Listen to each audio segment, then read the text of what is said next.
हल्बा जनजाति से शुरू करते हैं। जानकारी ये कहती है कि ये ज्यादातर बस्तर, कोंडागांव, कांकेर इन इलाकों में रहते हैं। बालोद में भी है शायद। हाँ, बस्तर, कोंडागांव, कांकेर और बालोद इन क्षेत्रों में इनका मुख्य निवास है। और एक दिलचस्प बात यह है कि इनका नाम हल्बा कैसे पड़ा।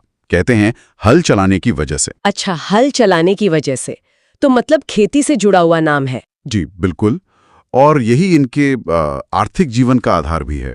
इनका मुख्य काम खेती किसानी ही है और इसी वजह से माना जाता है कि ये आर्थिक रूप से काफ़ी ठीक ठाक मतलब समृद्ध जनजाति हैं। और जहाँ तक समाज की बात है तो वो पितृसत्तात्मक है, मतलब परिवार में पुरुष प्रधान। समझ गए। और इनकी भाषा वो हल्बी है ना? हाँ, हल्बी। और इसकी भी अपनी उपबोलियां हैं, जैसे बस्तरिया, छत्तीसगढ़िया, मरेठिया, इस तरह की। अच्छा, शादी ब्याह के बारे में भी कुछ इंटरेस्टिंग पता चला है। जैसे ये अपने गोत्र में शादी नहीं करते, सगोत्रीय विवाह वो मना है। हाँ, वो वर्जित है। और एक और बात, वधू धन का चलन नहीं है इनमें, बल्कि शादी में महुआ के पेड़ का बड़ा रोल होता है। ये काफी अलग है। हाँ, ये तो काफी अलग है, महुआ वृक्ष। अच्छा, और विधवा पुनर्विवाह? हाँ, वो भी होता है। उसको तहसीला जाना कहते हैं शायद। ये प्रथा भी है। और एक बड़ा बदलाव भी दिख रहा है इनके धर्म को लेकर कि ज्यादातर लोगों ने कबीर पंथ अपना लिया है, मांस मदिरा छोड़ दिया है। जी, ये जानकारी तो यही कहती है ये एक बड़ा सामाजिक और धार्मिक शिफ्ट है इनके समुदाय में। और अपनी संस्कृति में ये लेंजा गीत, धनकुल गीत वगैरह गाते हैं।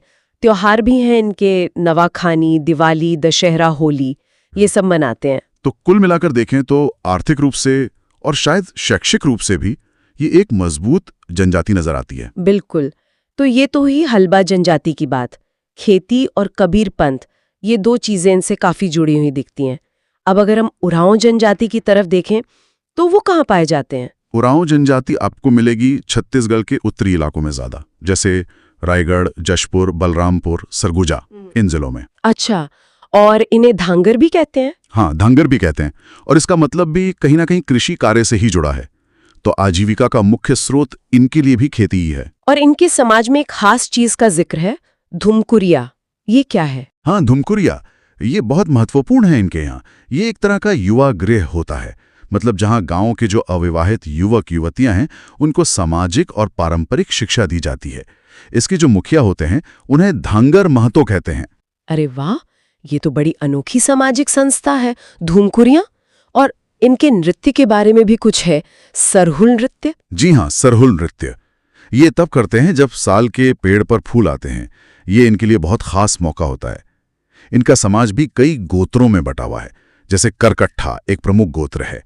और फैसले लेने के लिए इनकी अपनी पारंपरिक पंचायत है, परहा पंचायत। और धार्मिक मान्यताएं, देवी देवता? इनकी प्रमुख देवी हैं सरना देवी।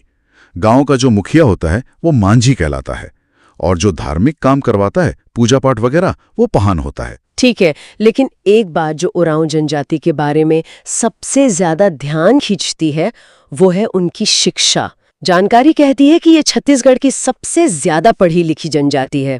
हाँ, ये बिल्कुल सही है। ये एक बहुत महत्वपूर्ण बिंदु है। उरांव जनजाति को छत्तीसगढ़ की सर्वाधिक शिक्षित जनजाति माना जाता है। इसका असर क्या दिखता है उनके समाज पर या जीवन पर? देखिए, शिक्षा का असर तो पड़ता ही है। विकास के मामले में ये काफी आगे माने जाते हैं। इनमें भी अपने टोटम समूह से बाहर शादी करने का रिवाज है, मतलब बहिर्विवाह। और एक और बात जो स्रोतों से पता चलती है वो ये कि काफी संख्या में उरांव लोगों ने ईसाई धर्म भी अपनाया है। अच्छा, ईसाई धर्म भी अपनाया है काफी लोगों ने? जी। तो मतलब शिक्षा और बाहरी संपर्क का असर साफ दिखता है। जी बिल्कुल। शिक्षा और शायद कुछ हद तक धर्म परिवर्तन ने भी उनकी जीवन शैली और सोच को प्रभावित किया है। तो हमने देखा कि हल्बा और उरांव दोनों छत्तीसगढ़ की महत्वपूर्ण जनजातियां हैं, पर दोनों की अपनी अलग खासियतें हैं। हल्बा जहां खेती और कबीर पंथ से अपनी पहचान बनाते दिखते हैं, वहीं उरांव अपनी संगठित सामाजिक व्यवस्था और शिक्षा के स्तर के लिए जाने जाते हैं।